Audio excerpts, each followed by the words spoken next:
Halo, apa kabar? Thank you udah nonton dan klik video ini. Jangan lupa untuk terus memberikan dukungan dengan cara mengklik tombol subscribe-nya, like, komen, dan juga share, serta berikan opini sebanyak-banyaknya tentang dunia pageant. Karena di sesi kali ini kita bakal mengulas beberapa opini yang sering menjadi tanda tanya di pikiran para hati Hayatno Nusantara, especially di bagian Miss Universe, dan berbagai tanggapan tentang pengaruh dan juga kesempatan bagi wakil Indonesia untuk mendapatkan crown pertama mereka. Wow. Tanpa basa-basi lagi, langsung aja kita lanjut ke pembahasannya next.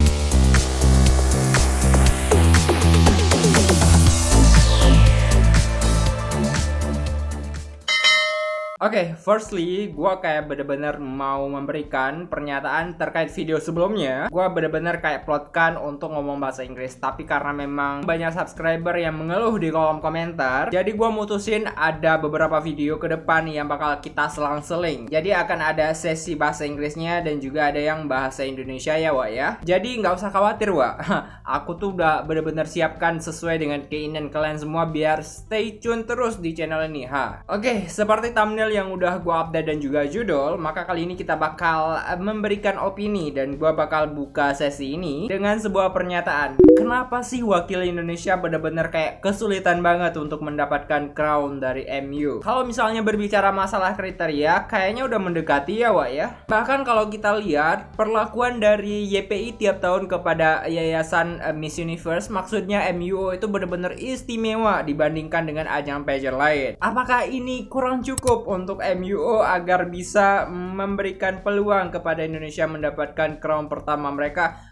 Di sini gua udah nyusun beberapa poin banget nih yang benar-benar masuk akal dan kita bakal bilas dan bahas satu persatu. Di poin yang pertama, gue simpulkan bahwa kenapa MU belum bisa menempatkan crown-nya untuk Indonesia adalah wakil kita yang kurang siap, atau mungkin kurang pede, atau mungkin belum masuk kriteria yang dicari oleh MUO setiap tahun. Seperti kita tahu bahwa setiap tahun kriteria yang dicari itu benar-benar membeda-bedakan banget sesuai dengan misi per tahunnya mereka. Sebagai contoh, kalau tahun ini MUO mencari yang ada blonde-blondenya rambut, atau versi-versi keriting atau advokasi mentereng, beda cerita. Di tahun depannya lagi mungkin bakalan berubah. Jadi nggak bisa kita prediksi seperti apa kemauan MUO. Ya terserah mereka sih. Balik lagi ke kasus kita, yaitu negara kita, Wak ya. Kayaknya wakil-wakil yang dikirimkan ini bener-bener belum siap dan belum mateng. Ya kalau berada di dalam nasional sendiri udah bener-bener pede banget. Tapi ketika keluar kandang nih kayak agak menciut-menciut sedikit gitu ya, Wak ya. Ya contoh misalnya kayak Sonia kemarin, ada beberapa wakil yang seterusnya juga benar-benar kayak mungkin kurang terpublish gitu dari apa yang mereka miliki, atau mungkin terkalahkan sama kontestan yang benar-benar gorgeous di tahunnya mereka.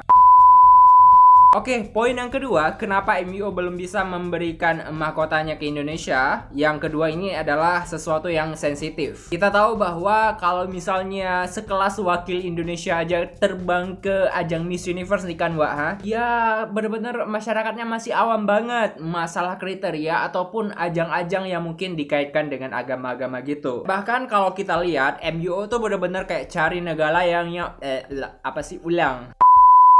Dan kalau kita lihat, MUO ini benar-benar targetin negara yang punya dan bisa diterapin platformnya sesuai kebutuhan pasar mereka, Wak. Jadi kalau misalnya negara yang mungkin intoleransi terhadap MUO, apalagi kalau misalnya MUO ini benar-benar kayak pelopor mendukung dan support terhadap hal-hal yang berbau negatif ya kan, Wak. Jadi kurang laku kalau misalnya dijualnya di Indonesia, atau mungkin kurang terpublish. Ya pasarnya MUO bakalan redup tentunya ya kan, Wak ya. Poin yang ketiga yang benar-benar menghambat MUO untuk memberikan mahkotanya kepada Indonesia atau berpikir dua kali adalah fans yang terdapat di Indonesia itu, atau orang-orang pencinta pageant alias Miss Universe di Indonesia tuh terkesan online belaka. Sebenarnya ini nggak bisa di-compare ya, Wak ya. Ya bener-bener kenyataannya memang seperti itu. Kita tuh berani bejibunnya di komentar sampai puluhan ribu ya, Wak ya. Gue sendiri apresiasi terhadap sesuatu yang disambut dengan online. Tapi yang namanya Miss Universe Organization, mereka bener-bener kayak butuh target pasar pasar yang bener-bener real life. Jadi kalau misalnya ada Miss Universe datang di Indonesia, itu tuh bener-bener kayak disambut di Thailand, di India, kemudian di Vietnam, apalagi di Filipina. Tapi kalau misalnya ke Indonesia, ya mungkin masyarakatnya masih elegan ya Wak ya, nggak mau teriak-teriak gitu.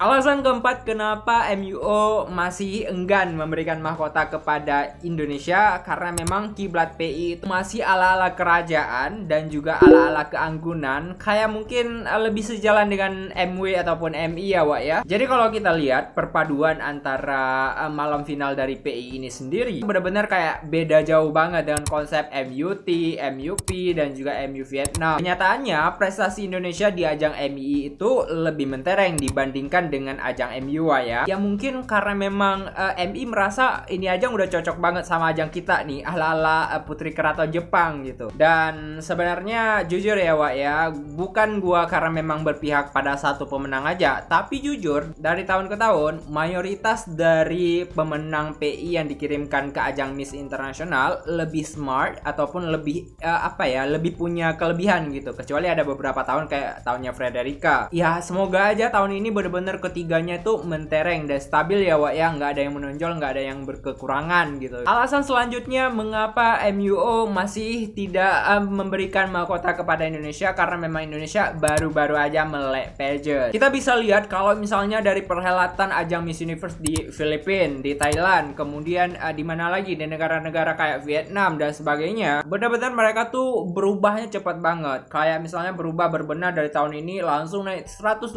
derajat gitu. Ya balik lagi ke Indonesia, mungkin kita perlu waktu dengan berjalan sedikit-sedikit, tapi pasti suatu saat nanti akan mendapatkan dari crown Miss Universe ya Wak ya. Sabar. Oke, alasan terakhir yang mungkin masuk logika kepada MUO untuk mempertimbangkan tidak memberikan mahkota kepada Indonesia adalah ladang bisnis MUO tidak di Indonesia. Kenapa bisa gitu Wak ya? Ya karena memang gitu. gitu.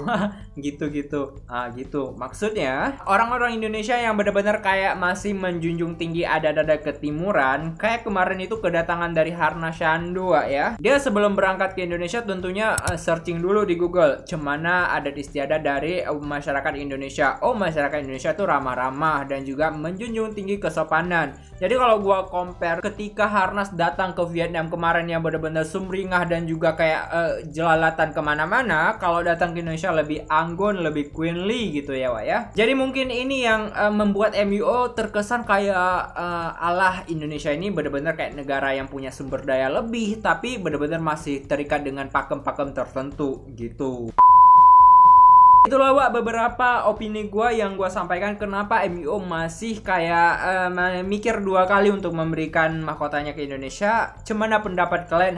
Silahkan komentar di bawah. Thank you Wak udah nonton dan klik video ini. Jangan lupa untuk terus memberikan dukungan dengan cara mengklik tombol subscribe, like, komen, dan juga share-nya. Dan jangan lupa berikan komentar yang positif di kolom komentar. See you di the next video. See you.